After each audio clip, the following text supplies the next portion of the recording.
Kain tayo ng fried frog.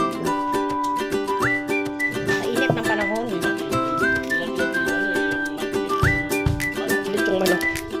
Hindi na kinain yung litong manok, guys. Ito lang inunal. Fried frog. Let's eat. Mas masarap ito kaysa tong chicken. Kokak. Pagkatapos kumain, mag-kokak-kok.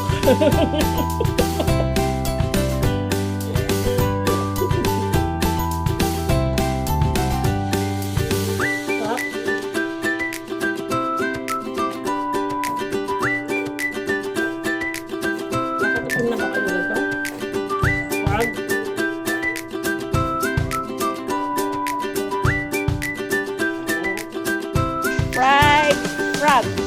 Froggy. Makain ko ng frog si Kuya.